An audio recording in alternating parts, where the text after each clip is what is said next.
সোমা, হ্যাঁ একটা সিদ্ধান্ত নিয়ে ফেলাইছি বুঝছো? কিসের সিদ্ধান্ত?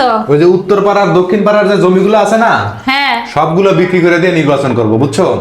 আমি মাটিও মানুষের নেতা হব, আমি মাটিও মানুষের নেতা হয়ে মানুষের উপকার করব বুঝছো? সর্বনাশা প্রস্তাব নিয়ে আমার কাছে আসছো না? ফকির হওয়ার ইচ্ছা হয়েছে, সব জমি জমা বিক্রি করে দিয়ে নির্বাচনে দাঁড়াবে তুমি? আহা, মানুষের সেবা করাই আমার মূল লক্ষ্য। জমি জমা দিয়ে কি কবরে যাবো নাকি? কি কম? আমাকে কি তোমার মফিজ মনে হয়? মানুষের সেবা করতে হলে জমি জমা বিক্রি করে ওই নির্বাচনে দাঁড়াইতে হয় না বুঝছো? তুমি আগে ভালো মানুষ হও। ভালো মানুষ জন্যই তো মাটিও মানুষের নেতা হইতে যাচ্ছি, বুঝো নাই? মাটি ও মানুষের নেতা হইতে হলে আগে মানুষের সাথে মেশো, মানুষের কি লাগবে না লাগবে সেটা জানো, মানুষকে প্রতিশ্রুতি দাও, কথা রাখো, সর্বোপরি ভালো মানুষ হও বুঝছো? তাহলে তোমার আর টাকা পয়সা দিয়ে নির্বাচন করতে হবে না। এই তুমি কি পাগল নাকি? আজকালকার যুগে টাকা পয়সা ছাড়া নির্বাচন হয়? এই দেখো নির্বাচন হচ্ছে, কে টাকা ছাড়া নির্বাচন করবে বলো? এমনকি সরকার রেট বেঁধে দিছে যে এত টাকার বেশি খরচ করা যাবে না। তার মানে কি এ দেশে টাকা খরচ হয়? টাকা খরচ না করলে তো নির্বাচনে জয়লাভ করা যায় না। তোমার তো মতলবই ঠিক নাই, তোমার তো মতলবের ভিতরেই ঝামেলা আছে। তুমি এখন চিন্তা করতেছো জমি জমা বিক্রি করে দিয়ে নির্বাচনে দাঁড়াবা, মানে টাকা ছিটাবা আর ভোট মাটিও কিনবা। মানুষের নেতা ও, মাটিও মানুষ। একে কি মাটি ও মানুষের নেতা বলে?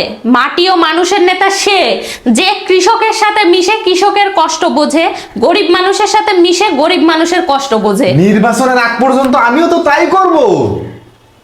ওই যে তাহলে তো ওই রকম কথাই হয়ে গেল।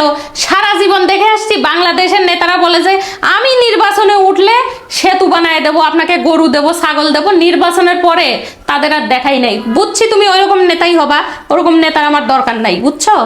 আরে শোনো, এটা একটা ইনভেস্টমেন্ট, বোঝো না?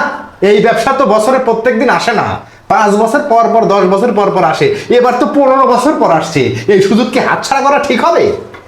তা অবশ্য তুমি ঠিকই বলছো, বাংলাদেশের রাজনীতি মানেই ইনভেস্টমেন্ট, আর নির্বাচনের পরে হচ্ছে চাঁদা তোলা, তাই না? এইটাই তো করছি।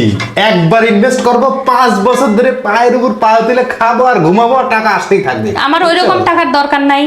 তুমি যা করতেছো ব্যবসা বাণিজ্য করে যেটুকু আসতেছে আলহামদুলিল্লাহ, এতেই আমি খুশি। তুমি যদি মানুষের সেবা করতে চাও, প্রথমে ভালো মানুষ হও, ঠিক আছে? তারপরে মানুষের সেবা করো। তোমার নির্বাচনের দ্বারায় মানুষের উল্টা ক্ষতি করতে হবে না। কিসের ক্ষতি করতেছি? আজকে আমি ওকে 1000 দিচ্ছি, কালকে ওর কাছ থেকে 2000 নেবো। তো এটা ক্ষতি না? উপকার করেই তো নেবো। এখন তুমি 1000 টাকা দিচ্ছ, নির্বাচনে জিতার পরে ওই যে কার্ড দেয় না সরকার, ওই কার্ড দেওয়ার জন্য 5000 টাকা উল্টা তার কাছ থেকে নিবা। তাহলে গরিব মানুষের ক্ষতি করলা না তুমি? এটা কি উপকার বলে নাকি ক্ষতি উপকারই বলে? তো করলাম, তারে কার্ডটা দিয়ে দিলাম, কিছু না হয় টাকা নিলাম, তাতে কি হয়েছে? বোঝো নাই? তোমার নির্বাচনে দাঁড়ানো হবে না, যাও। এই তোমার জন্য কিন্তু আমার মাটিও মানুষের নেতা হওয়া হইলো না, বুঝছো? তুমি আমার জন্য এখনো লাইনে আছো, যাও। বউ, এই বউয়ের জন্য জীবনে কিছুই করতে পারলাম না। বউ আমার জীবনের সমস্ত স্বপ্ন ধূলিসাৎ করে দিল। বউ আছে জন্যই জীবনে শান্তিতে আছো।